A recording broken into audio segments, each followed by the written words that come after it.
Today, we are going to talk about 3 of the things that high-level players are doing wrong inside of Counter-Strike 2. On this channel, we covered a lot of things that beginners are doing wrong, lots of things that you need to work on as a new player, but I thought today would be great to teach you guys what a lot of level 10 players and even people that are pushing up into 3,000 elo and plus are doing wrong. These are some common mistakes, but also some very intricate things that not a lot of people think about when it comes to this game. So without further ado, let's go ahead and get right into the video, guys. The first mistake that high level players are still making in this game is that when they are on low HP, they are not dying for a purpose for the team.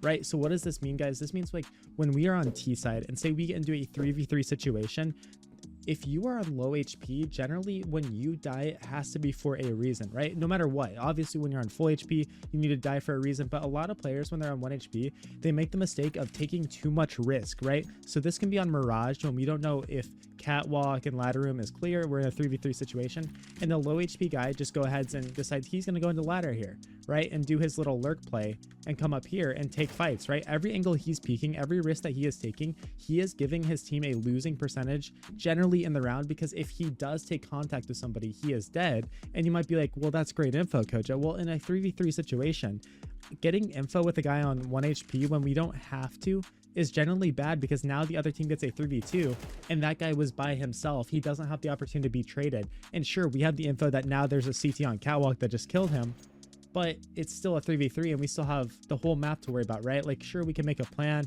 we can do all these things, but in general, what you need to do when you're low HP like this and when you're in these like 3v3 situations in limbo or whatever is group together and use the 1 HP guy as your entry and get right behind him to trade. You're essentially using him as a free piece of information, and if nobody is in these positions, if nobody's in these spots, then great, you use the 1 HP guy to clear stuff for yourself, right? But if somebody is in a ramp, like I said, we trade it. If somebody's ticket jump spotting, now this 1 HP guy can get out there and create space effectively for the team. It's something that we need to think about in order to get to the next level in this game and utilizing ourselves in every situation, no matter how much health we have.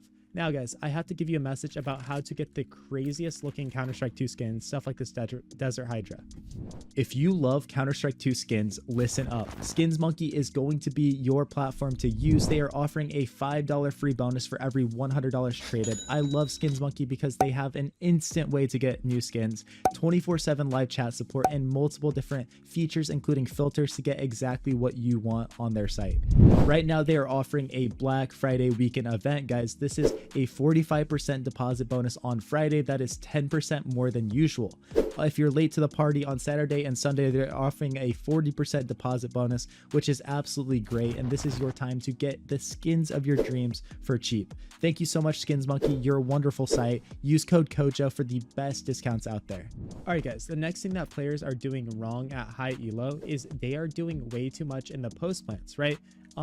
They essentially, you got to think about it, and a lot of players are very good at this, but we still find ourselves making this mistake. I know that I do all the time.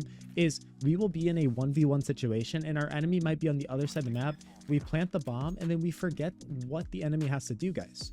If we're in a 1v1 situation, and the CT has to literally come through and clear every angle, right? They have to come through here and guess where you are. They have to clear so much stuff. And so what a lot of times high level players do is they outplay themselves. They'll plant the bomb here and they'll be like, okay, I'm going to shift up here and try to take an early fight on him because he's not going to be expecting it. But little do we know, he actually is just coming in here and pre-aiming all these spots. And boom, we lose the 1v1 post plant in 10 seconds, right? We push into an aggressive spot for no reason.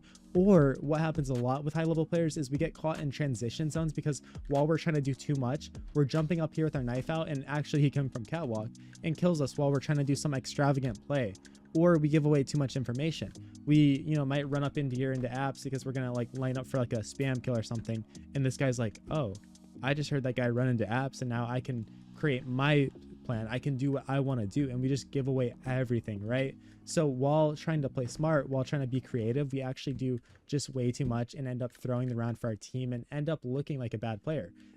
I'll give lower tier players a lot of credit. a lot of times they don't do too much. They plant the bomb, they go to their spot, and while it might not be the best spot to play, they are very certain with what they're doing. They're very confident with the play they're making, and it ends up being very good, even though it might not be for the right reason. So let's just keep in mind those reasons. Now guys, if you ever are thinking of a reason to get some Counter-Strike 2 coaching, I do offer paid coaching services. I'd love to work with you individually. I'd love to help you become level 10, get your way to FPL, do all these things that are very tricky to navigate. I've done it all. I've been in the scene for a while now, and I can get you to exactly where you need to be. Please book a session with me. Link in the description down below. If you want to see some in-depth stuff, I did just create a second channel. I'd love for you to learn for absolutely free on Kojo More. Go ahead and check that channel out. I'll put it on the screen right now. It's a great place to learn. We do live demo reviews and all kinds of good stuff. But let's go ahead and get into the last thing that high level players are doing wrong. It kind of ties in with this post plant thing, is we are creating too many gaps around the map because we have too many ideas. Again, same thing with the post plant, where we are doing too much, right? It's almost like having opera syndrome, right? Where we take a shot and we want to float around and go somewhere else. What this actually can end up doing if we do this too much as a team is it actually creates a vacuum, right? It creates an area where we have nobody at and people can just run through and take space for free.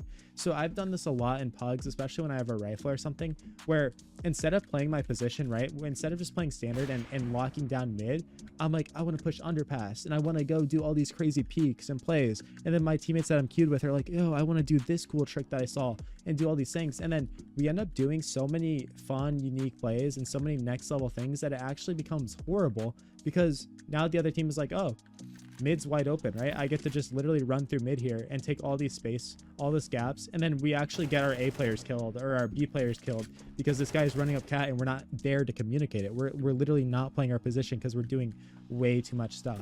So with that being said, don't be scared off of doing your plays. Don't be scared off of doing these gimmicks and cool little things, but don't forget the basics. If you have to lock down mid and show the other team like, look, bro, you can't run out mid. Like, you know, you're going to get util dumped. You're going to get boxes mollied on you. We're going to, you know, flash over and peek together. We're going to break open the window smoke with this cool little Monacy nade, do all these things. And if we can just play our position standard first to just show the team that they can't get away with rolling us over, they can't get away with all these things, then we are going to succeed very nicely. So don't forget your basics. Don't forget where you came from when it comes to this game. We do tend to do a lot. We tend to do way too much sometimes, and it's something that we can struggle with as higher tier players, is doing some of these things. So I wanted to make this video just as a a PSA for those of you that might be struggling at the top, to remember your basics and to go back to what works. So appreciate every single one of you guys for watching this video. Make sure to check out my other socials on TikTok, Twitch, Twitter /X, and TikTok. I don't know if I already said that, but go ahead and check those out, guys. I appreciate every single one of you guys for watching this video. Hit that subscribe button, turn on the notifications, and I'll see you in the next video tomorrow. Peace out. Peace out.